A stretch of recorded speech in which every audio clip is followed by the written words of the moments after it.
মধ্যের চর পূর্বপাড়া আবু বকর জামের মসজিদ ইমাম খতিব জনাব হাসান উল্লাহ। ইমাম সাহেব কেমন আছে? জি আলহামদুলিল্লাহ ভালো আছি। আমার জানা মতে হাবিবুর রহমান হাবিব সাহেব আলহামদুলিল্লাহ অনেক ভালো মানুষ। তো যতটুকুনি অত্র এলাকার এই স্বল্প সময়ের ভিতরে অনেক উন্নয়নমূলক কাজ করছেন। আমার ব্যক্তিগতভাবে ওনার সম্পর্কে কোনো ব্যাড রিপোর্ট নেই, আলহামদুলিল্লাহ খুব ভালো। তো উনি অনেক কাজ হাতে নিয়েছেন, বিশেষ করে মসজিদগুলো অত্র এলাকায় যে মসজিদগুলো আছে এগুলো উন্নয়নমূলক কাজের জন্য উনি বিশেষভাবে উদ্যোগ নিয়েছেন এবং রাস্তাঘাট অনেক প্রকল্পের কাজ নিয়েছেন। আমি আশা করি এই কাজগুলো খুব দ্রুত গতিতে হয়ে যাবে।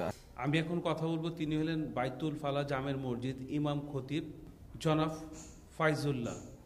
চেয়ারম্যান সাহেব অনেক ভালো মানুষ, অনেক সুন্দর মনের মানুষ এবং আদর্শ মানুষ, আখলাকওয়ালা মানুষ এবং এই এলাকায় এই মসজিদে ওনার অনেক সাহায্য সহযোগিতা আছে। ওনার সহযোগিতায় অনেক কাজ চলতে মসজিদের মধ্যে চারতলা মোটামুটি ইনশাল্লাহ। খুব ভালো চেয়ারম্যান, আল্লাহর মধ্যে খুব ভালো।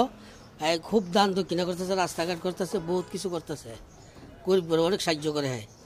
অনেক ভালো লোক, মনটাও ভালো। আলহামদুলিল্লাহ উনি খুব ভালো মানুষ, বানবনের মানুষ। ওনার সহযোগিতায় এলাকায় অনেক উন্নয়ন হয়, রাস্তাঘাট, মাদ্রাসা, মসজিদ, ওনার অনেক সহযোগিতা। ওনার দানশীল লোক। এরকম যোগ্য চেয়ারম্যানই এলাকায় দরকার থাকলে প্রতি ঘরে ঘরে প্রতি এলাকার লোকের সবারই সহযোগিতা হয়। গরিবের জন্য উনি সাহায্য করে, যেখানে কেউ অসহায় থাকলে চাউল ডাল দেখছি আমরা দিতেছি বিভিন্ন জায়গায়। সব দিক দিয়ে উনি অন্যরকম মন মানসিকতা লোক। আশা করি এরকম লোকই সারা জীবন থাকাটাই বেটার।